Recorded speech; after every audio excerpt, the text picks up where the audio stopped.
اس سے پہلے میں نے ایک ویڈیو ریکارڈ کروایا تھا جس میں فضول خرچی کی حقیقت کو سمجھایا تھا کہ فضول خرچی آخر حقیقی کیا ہے، کیونکہ بہت سے لوگ فضول خرچی کے سلسلے میں بھی غلط فہمی کے شکار ہیں کہ انسان اگر تھوڑا زیادہ خرچ کر لیا اپنے اوپر تو اس پر فوراً فضول خرچی کا حکم لگا دیا جاتا ہے۔ تو اس سے پہلے ایک ویڈیو میں نے فضول خرچی کی حقیقت کو سمجھایا۔ اگر آپ نے ابھی تک اس ویڈیو کو نہ دیکھا ہو تو فضول خرچی کی حقیقت کو سمجھنے کے لیے اس ویڈیو کو دیکھ سکتے ہیں۔ اس ویڈیو میں بخل کی حقیقت کو سمجھاؤں گا، یعنی کنجوسی کی حقیقت کو سمجھاؤں گا کہ بخل آخر اس کی حقیقت کیا ہے، کیونکہ اس بخل کے سلسلے میں بھی بہت سے لوگ غلط فہمی کے شکار ہیں کہ اگر کوئی انسان تھوڑا کم خرچ کرتا ہے تو فوراً اس کے اوپر بخیل ہونے کا حکم لگا دیا جاتا ہے، یا کسی نے کہا یار آج تم ہمارے اوپر خرچ کرو، چلو آج تھوڑا مجھے ناشتہ وغیرہ کراؤ، کچھ کھلاؤ پلاؤ، اور خرچ نہیں کیا، اسے نہیں کھلایا تو فوراً اس کے اوپر بخیل ہونے کا حکم لگا دیا جاتا ہے۔ تو اگر ہم کسی کو بخیل کہہ رہے ہوتے ہیں تو گویا کہ ہم اسے گناہ کبیرہ کا مرتکب قرار دے رہے ہوتے ہیں، کیونکہ بخل جو ہے یہ گناہ کبیرہ ہے، کیونکہ احادیث کے اندر اور قرآن شریف کے اندر بخل کے بارے میں سخت مذمت آئی ہے اور بہت سخت وعیدیں آئی ہیں بخیلوں کے لیے۔ ایک حدیث کے اندر تو اتنی سخت وعید آئی ہے کہ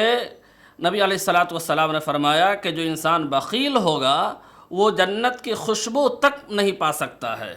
اور جنت کی خوشبو جو بہت دور سے انسان محسوس کر پاتا ہے، اس جنت کی خوشبو تک ایک بخیل انسان نہیں محسوس کر سکتا ہے۔ تو اب کتنی سخت وعید بیان کی گئی ہے۔ تو گویا اگر ہم کسی کو بخیل کہہ رہے ہوتے ہیں تو گویا کہ ہم اسے یا تو جہنمی یا اسے گناہ کبیرہ کا مرتکب قرار دے رہے ہوتے ہیں۔ اس لیے ہمیں اچھے سے سمجھ لینا چاہیے کہ آخر بخل کی حقیقت کیا ہے، کیونکہ قرآن کریم کے اندر اللہ تبارک و تعالیٰ نے بخل کے سخت مذمت بیان فرمائی ہے۔ قرآن کریم کی ایک آیت ہے، الذین یبخلون ویأمرون الناس بالبخل ویکتمون ما آتاہم اللہ من فضلہ، کہ جو لوگ بخل کرتے ہیں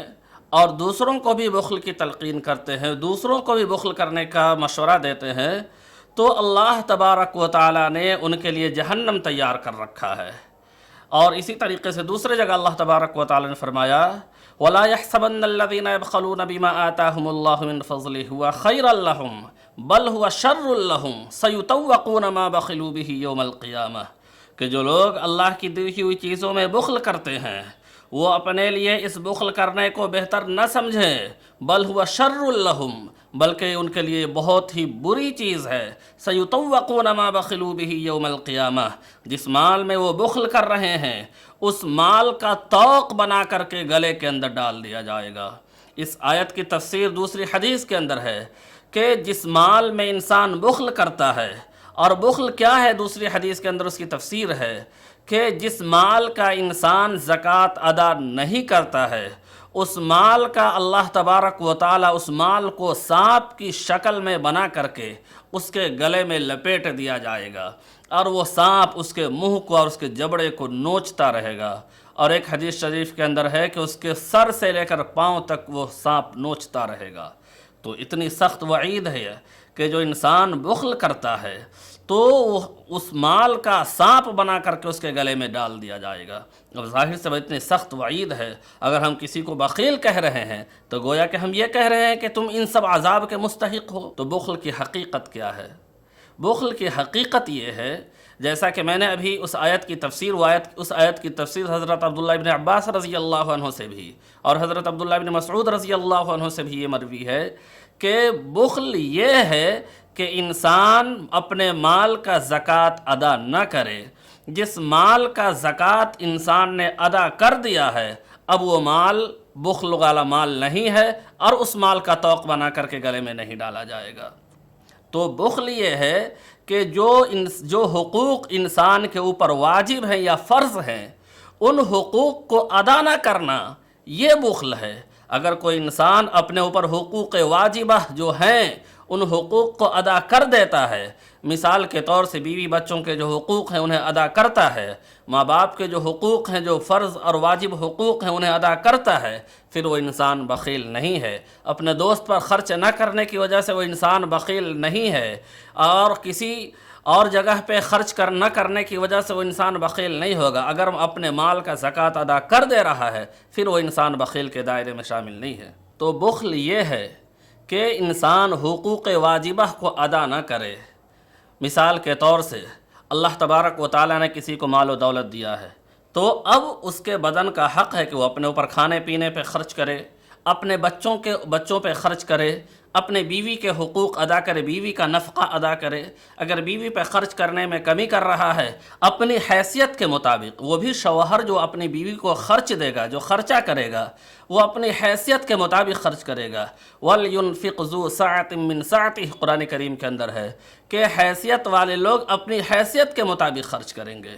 تو بیوی کے اوپر یا اپنے بچوں کے اوپر جو خرچ کیا جائے گا اس کے کھانے پہ، اس کے کپڑے پہ، وہ اپنی حیثیت کے مطابق ہوگا۔ اگر اپنی حیثیت کے مطابق خرچ نہیں کر رہا ہے، اپنی ضرورت کے اوپر خرچ نہیں کر رہا ہے، پھر یہ بخل کے اندر ہے۔ بخل پہ ایک چھوٹا سا لطیفہ سناتا ہوں۔ یہ ایک انسان تھا،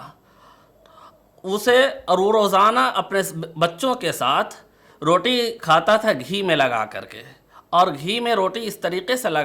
روٹی میں گھی اس طریقے سے لگاتا تھا کہ اور بخیل تھا، وہ بہت بڑا بخیل تھا انسان، کہ گھی ختم نہ ہو جائے اس لیے گھی کے ڈبے کے اوپر سے روٹی کو لپیٹ لیتا اور اس پہ لگا کر کے روٹی کو کھا لیتا۔ ڈبہ کھولتا بھی نہیں، اس میں سے نکال کر کے لگاتا بھی نہیں، صرف ڈبہ کے اوپر سے ڈبے کو پوچھ لیا روٹی سے، گھی کھا لیا، کہا کہ گھی کے ساتھ روٹی کھائے ہیں۔ ایک دن اتفاق ایسا ہوا کہ گھی کے ڈبے کو وہ الماری میں بند کر کے چلا گیا دوسرے جگہ، اور کھانے کا وقت ہو گیا۔ اس کے بچے جب کھانا کھانے کے لیے بیٹھے تو دیکھا کہ آج گھی ہی نہیں ہے، تو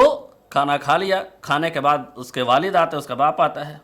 پوچھا رہے بیٹے آج تو تم لوگ بنا گھی کے کھا لیے ہوگے، مجھے بڑا افسوس ہوا۔ بیٹے نے کہا کہ ابو جان ہم لوگوں کے بغیر گھی کے کہیں کھانا ہضم ہونے والا، بغیر گھی کے کیسے کھا لیں گے؟ ہم لوگ کو بغیر گھی کے ہضم ہی نہیں ہوگا، ہم آج بھی گھی کے ساتھ ہی کھائے ہیں۔ تو بولے کیسے کھا لیتا؟ الماری کی چابی تو میرے پاس تھی۔ اس نے کہا، بیٹے نے کہا کہ ہم نے روٹی کو الماری کے اوپر سے پوچھ لیا ہے اور کھا لیا ہے۔ تو یہ ظاہر سی بات ہے، یہ بخل ہے۔ جو حقوق ضروری ہیں، اپنے ہوں، اپنے جسمانی ہوں یا اپنے اولاد کے ہوں، بیوی کے ہوں، ماں باپ کے ہوں، جو بھی حقوق واجب ہیں ان حقوق میں کمی کرنا یہ بخل ہے۔ اور اگر کہیں دوست احباب پہ خرچ نہیں کر رہا تو یہ بخل نہیں ہے۔ ہاں، خرچ کرنا بہت اچھی چیز ہے، اس پر بھی اللہ تبارک و تعالی صدقہ کا اجر دیتا ہے۔